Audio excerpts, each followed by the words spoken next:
Oh, heck. Buhaisa. Sorry, my phone is out of juice. Has anyone got a battery pack? Oh, sorry. Actually, this is my metaphor for China's opening up. This, if you like, is the foreign country. This battery pack, that's the energy that all of you embody. This battery pack, what have we got here? What does China offer globalization 2.0? Three things: high-speed rail,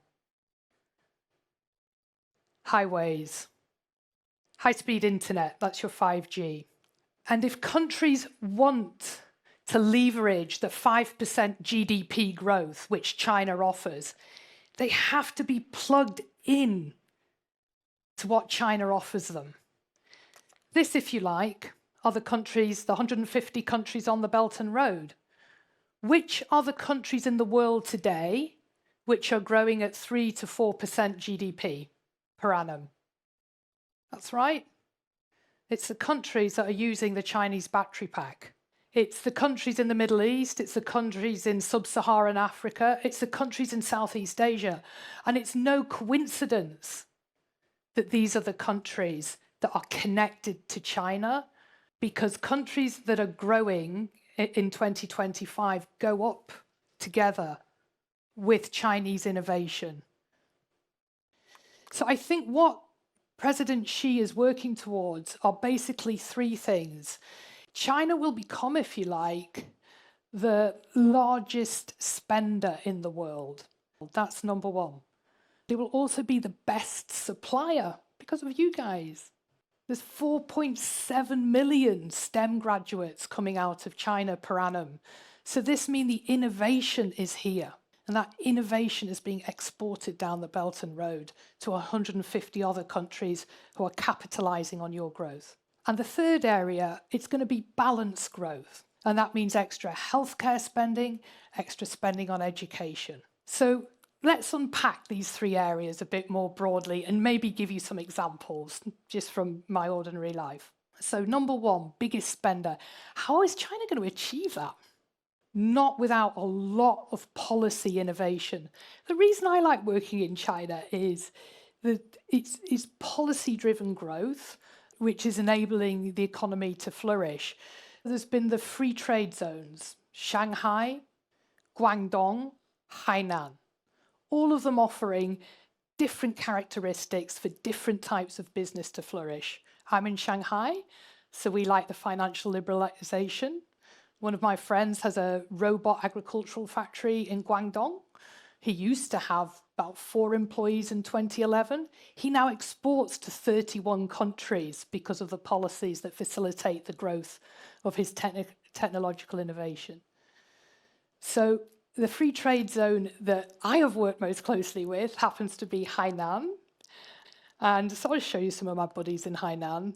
This is Professor Chang. He's an architecture lecturer. He's been teaching his students how to build houses entirely of recycled material. You know, I really like that. Hainan, for me, is like a big education innovation lab. China has offered it some amazing, amazing policies that's going to ensure that its growth is sustainable. You know, Hainan just became part of the world economy. So that's number one. China has all these policies to turn it into the world's largest spender. Number two, China is going to be the world's best quality supplier.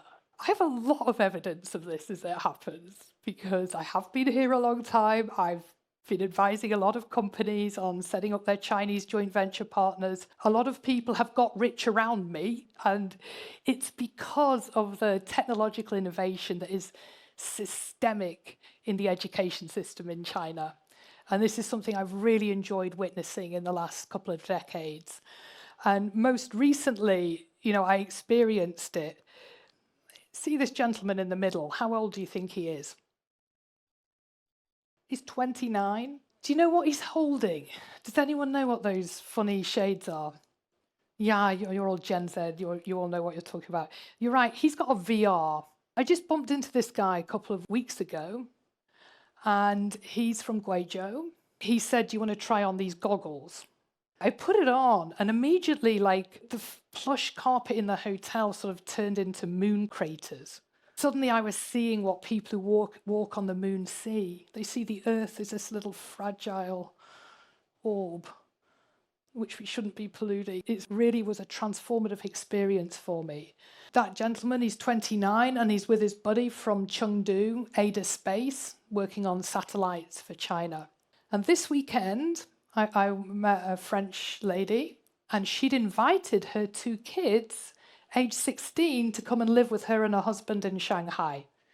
So I asked the boys, why did you move here when you were 16? It's kind of a weird age to switch school. They said, we came to learn the Chinese that we'd need to make sure we got into the best aerospace engineering school in the world, which they considered to be Shanghai.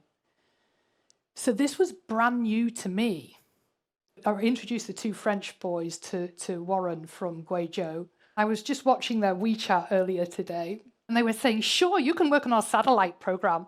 And I'm like, wow, imagine I'm a 19-year-old French kid being invited to work on the satellite program in Chengdu, which will enable self-driving cars to have less of a fraction error when a dog runs across the road. Opportunity is geographically specific at different times. And in your lifetime, it will be focused here. That's why I wanted to come to the university today, because you meet the best of the best in Chinese universities.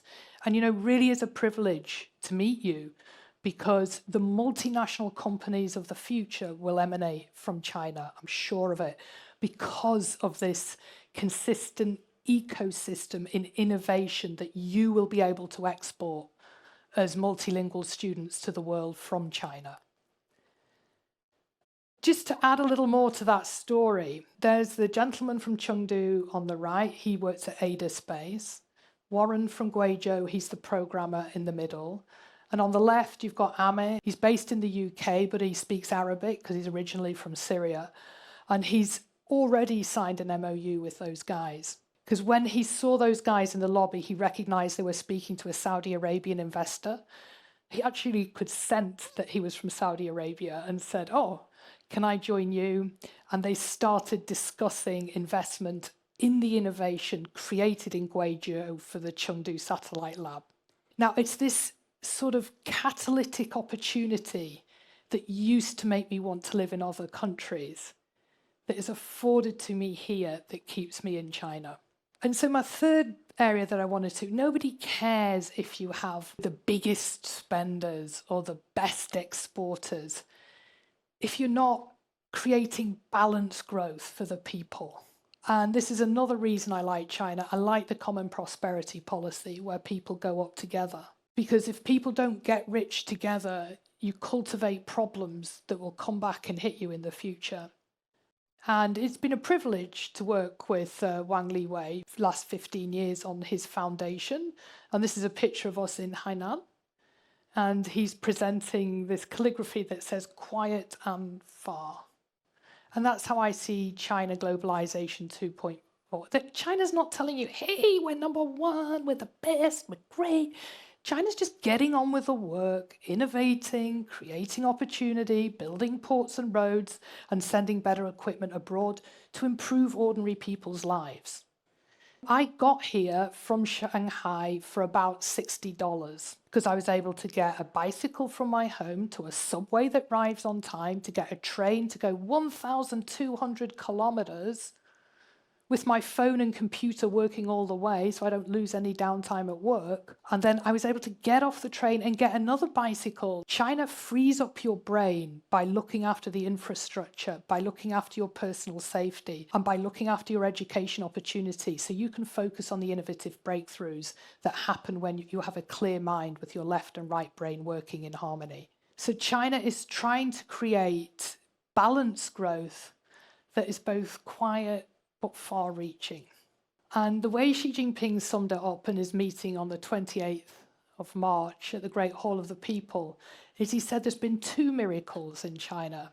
There's been the pillar of rapid economic growth. Simultaneously, there's been the pillar of sustained social cohesion, sustained stability.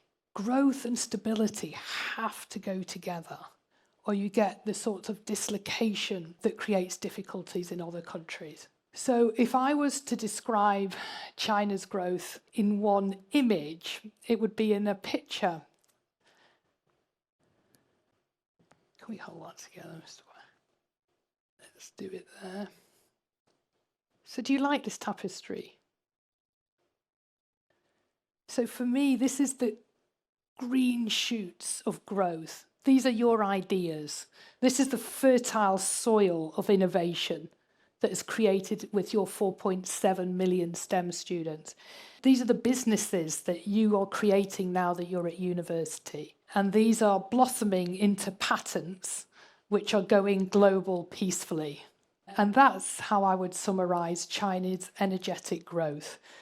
I received this tapestry from a lady after the Sichuan earthquake, and they were rebuilding their area.